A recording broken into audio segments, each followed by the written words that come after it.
I am relatively easy to please. Bullshit. You give me detectives, you give me fedoras, high pants, voiceover narration, and convoluted plotting. I'm in good or bad, modern or period, I'm in if it's sci-fi, I'm even in if it's superhero. Noirs broadly are atmospheric, mentally stimulating in their plotting, and refreshingly dark and mature in their themes. And I have seen an imperial shit ton of them, from every era, many times. I think that's somewhat necessary to fully appreciate how subversive Kiss Me Deadly is to this day. A private detective reluctantly picks up a traumatized hitchhiker wearing only a trench coat, and in short order the two are kidnapped and tortured by mysterious strangers. The hitchhiker is killed, and despite warnings and veiled threats following him everywhere, the detective pummels his way through a corrupt social hierarchy to find the truth.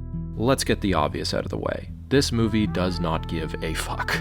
Its main character doesn't give a fuck. Ralph Meeker's Mike Hammer is the prototypical male noir protagonist, exaggerated to the extent he almost comes back around to being the exact opposite of what we'd expect. He's so indifferent to the women constantly throwing themselves at him that he comes off more awkward and aloof than cool. He screws up the case, gets captured and led into obvious traps, he hires innocent people in useful positions to do his job for him, and obviously these people get killed, and he's like, oh, shit, I guess. Nothing goes this guy's way. He's screwed by bureaucracy, unforeseen complications, and sometimes he's just plain unlucky. He really is just a dumb thug, but a persistent one, and I guess combined with his brainlessness, he ends up being weirdly compelling. He just has so much fun being this brutal dickhead of a person, which is uncomfortable, but you can't help but laugh. That power fantasy is secretly something this entire genre was always about, only here it's presented without the class. Kiss Me Deadly is ill-mannered, violent, and cynical to extremes designed to ruffle feathers in a very cozy and inoffensive era for movies. I mean, imagine going to the pictures with your ma or your fella in May of 1955, maybe doing a double bill. You get out of Love Me or Leave Me or The 7-Year Itch, and then you see this.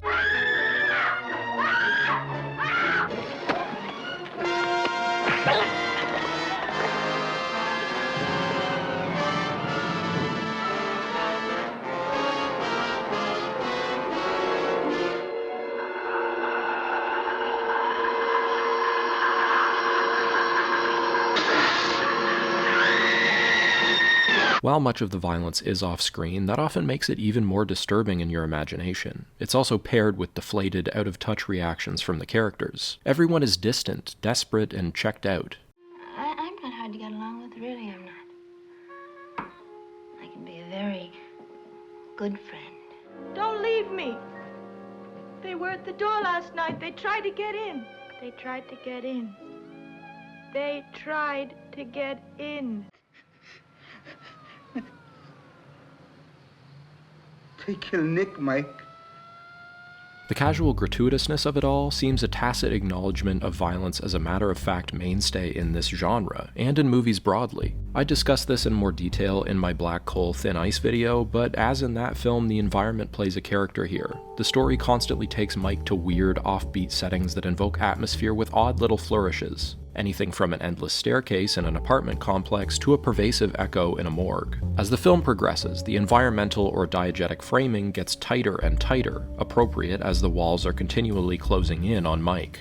In an era where a lot of storytelling was relegated to people in a living room just talking back and forth in a two-shot, this movie is refreshingly visual. Oh, what's in the box? The head of the Medusa. No! The most oft-discussed and iconic thing about the film, and the most daring in the context of its time when Senator McCarthy was running wild and the Hollywood blacklist running long, is the Cold War and H-bomb paranoia in the subtext. Mickey Spillane, who penned the novel about narcotics and the mafia, modeled Mike Hammer on Senator McCarthy, an ends justifies the means patriot who would sniff out and snuff out anything communist. But director Robert Aldrich, who is far more left-leaning, sneakily used this to critique fascist, violent American attitudes in a genre known for enabling and exonerating them. I didn't know. You didn't know. Do you think you'd have done any different if you had known?